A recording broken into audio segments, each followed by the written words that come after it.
थोड़े समय पहले रंगापुरम नामक एक गांव था। उस गांव में रंगी और रमनी नामक दो सहेली रहते थे। वो दोनों एक ही गली के आमने सामने घरों में रहते थे। उन दोनों में रंगी बहुत अच्छी थी, सबसे बहुत अच्छी तरह से बात करती थी। अरे आई, कैसे हो आप? सब ठीक? सब ठीक ही है बेटा। अरे वाह, बोलो आज क्या पकाया आपने? कुछ नहीं बेटा। अरे ऐसे कैसे?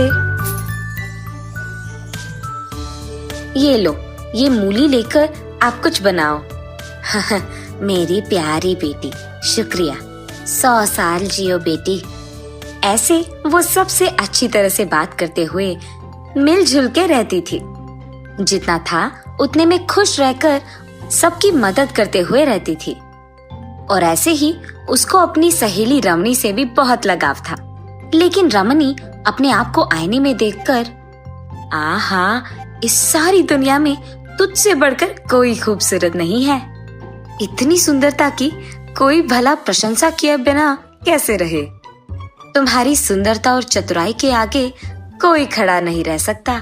रमणी हमेशा उसकी सुंदरता और चतुराई के बारे में सोचते हुए बहुत गर्व महसूस करती थी और उसी अहंकार से, हाँ, मेरे पास इतने पैसे और सुंदरता है, इसीलिए उस रंगी जैसे लड़कियां भी मेरे ही साथ दोस्ती करती है, वरना इस रंगी से मैं कब बात करती। हाँ, ऐसे सोचते हुए वो उसके घर के अंदर चली जाती है। रंगी के पिता को खेती में नुकसान होने के कारण उसके परिवार की आर्थिक स्थिति बदल जाती है। ये देख रंगी अपने आप में, मुझे कुछ करके पापा को सहारा देना होगा, ऐसे सोचती है। उसी दुखी में वो फलों का व्यापार करने की फैसला लेती है और तुरंत फलों की दुकान का इंतजाम करती है रंगी। रंगी के इस दृढ़ निश्चय का गवाह उसके दुकान आकर उसके सहारा देने वाले ग्राहक थे। उस गांव के सारे लोग रंगी के पास ताजा फल खरीदते थे। खुशी के मारे रंगी अपने आप में, अगर मेरा व्यापार ऐसे ही कुछ और दिन चलते रहा तो मैं अपने पिता का सहायता कर पाऊंगी और हमारे सारे दुख दूर हो जाएंगे। और ऐसे रंगी की आर्थिक स्थिति बढ़ने लगती है और गांव वाले भी रंगी की अच्छाई के बारे में बात करने लगते हैं। रमणी गुस्से में, हाँ, ये रंगी यहाँ दुकान लगाकर सबको उसके जाल में फंसा रही है। अगर गांव के सारे लोग इसी की प्रशंसा करेंगे तो मेरा कौन करेगा? इसके दुकान को बंद ही करवाना होगा। जा जाकर ये मेरे ही घर के सामने दुकान लगाई है, अब इन सबको मेरी तरफ कैसे लाऊं? इसी फलों की दुकान के कारण ही ना ये सबको अपने जाल में लगाई है। अब मैं भी एक फलों का दुकान खोलूंगी। अब जरा मैं भी देखूं कि कौन उसके दुकान जाएगा। अब मेरी सुंदरता की ओर आकर्षित होकर सब मेरे ही दुकान आएंगे। अरे वाह रमनी, तुम तो कितनी होशियार हो, ऐसे सोचती है। अगले दिन उसके फैसले के मुताबिक ही उसके घर के सामने दुकान खोलती है रमणी। पहले से ही अमीर होने के कारण वो शहर से बहुत अलग तरीके के और अन्य प्रकार के फलों को वितरण करवा के दुकान में बेचने लगती है। और बस गांव के सारे लोग रमणी के पास मिल रहे अनेक प्रकार के फलों को खरीदने जाते हैं। रमणी, तुम्हारी सुंदरता की तो तुलना नहीं है।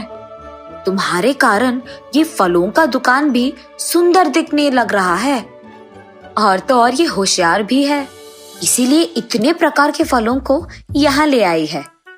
इस फलों के बीच में तोते की तरह प्यारी लग रही हो बेटी, मेरा ही नजर लगने वाला है तुझे।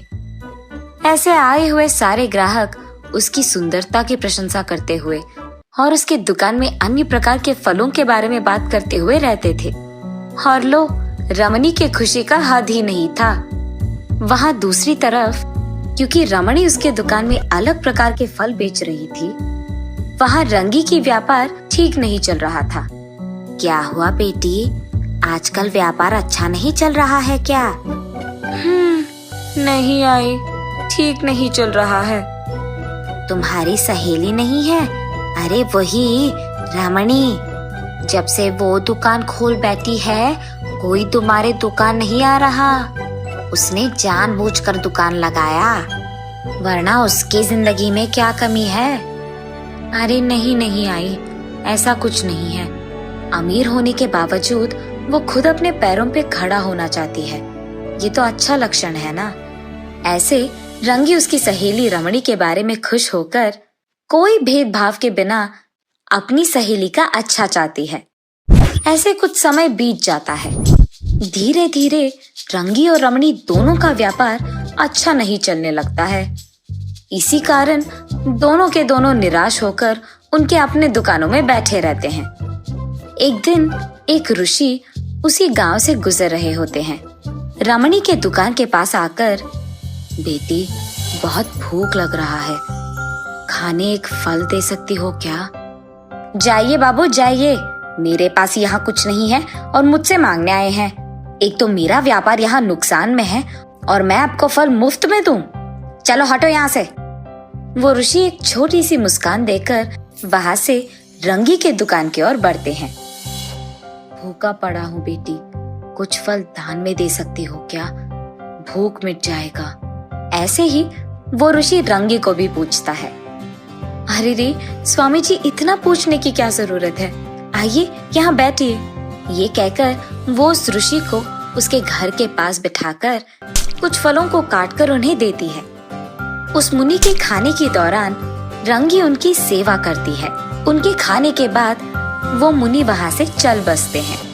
खुश रहो बेटी, ये कहकर एक छोटी मुस्कान देकर उनके पास मौजूद पवित्र जल को रंगी के दुकान में मौजूद फलों पे डालकर वहाँ से चले जाते हैं और रंगी उनको नमस्कार करती है। पीछे मुड़ते ही उसकी दुकान में अलग प्रकार के बहुत सारे फल देख रंगी आश्चर्यचकित हो जाती है। कुछ देर बाद, रंगी, आज मेरे घर में बहुत सारे मेहमान आए बेटी और खाने के लिए फल चाहिए। तुम्हारे पास मौजूद सारे फलों को मेरे गाड़ी में लगाओ। ये सुनकर रंगी बहुत खुश होती है। शायद मेरी सुनकर वो भगवान ही ऋषि के अवतार में आकर मेरी सहायता कर रहे हैं। ये कहकर वो आसमान की ओर देखकर भगवान की शुक्रिया अदा करती है। रंगी के अगले दिन उठने से पहले ही खाली पड़े फलों के बक्सों में फल भरे रहते हैं। ये देख रंगी को समझ में ही नहीं आता कि वो सपना है या सच। कुछ ही दिनों में रंगी का व्यापार बहुत लाभ पाता है। तब से हर रोज सुबह रंगी के उठने से पहले ही फलों के सारे बक्सों में फल भरे रहते हैं और बस कुछ ही दिनों में रंगी अमीर बन जाती है। ये सब देख रमणी, ये सब रंगी ने कैसे किया, ये सोच वो दंग रह जाती है। रंगी के पास जाकर, क्या हुआ रंगी, अचानक तुम्हारा व्यापार इतना अच्छा चलने लगा?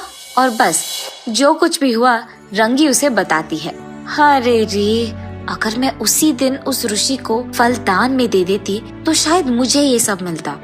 मैंने ये मौका खो दिया। ऐसे अपने आप में वो निराश होती है और उसी दुख में वो अपने घर चले जाती है। अब उस रंगी का किस्मत अगर मुझे हासिल करना है तो उसकी दुकान में मौजूद टोकरी को मुझे चुराना होगा। ये फैसला करके रमणी रात के समय में रंगी के दुकान जाकर उसकी टोकरियों को चुराती है। उन टोकरियों को घर ले आने के बाद रमणी उन टोकरियों के भरने का इंतजार करती है। रात सुबह में बदल जाती है लेकिन वो टोकरी सारे खाली के खाली रहते हैं। हाय भगवान, मेरी टोकरी कहाँ गए? कहीं नजर नहीं आ रहे। क्या हुआ होगा? रंगी ऐसे अपने टोकरियों को ढूंढते ढूंढते रमणी के दुकान की ओर बढ़ती है।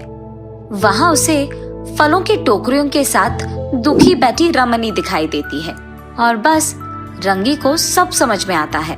रंगी को देख रमणी निराश होते हुए उसके पास जाकर, मैंने बहुत बड़ी गलती किया है, मुझे माफ करो। घमंड और जलन के कारण ही मैंने ये सब किया है। अपनी गलती मानने के लिए भी हिम्मत की जरूरत होती है रमणी, और तुम बहुत हिम्मत वाली हो। रमणी को ये कहकर रंगी अपने टोकरियों को लेकर उसके घर चले जाती है। माफ करने वाले महान हैं, ऐसे रमणी रंगी के बारे में अपने मन में सोचती है। ऐसे सहेलियां दोनों एक दूसरे को अच्छी तरह समझकर अपने खुद के व्यापार करने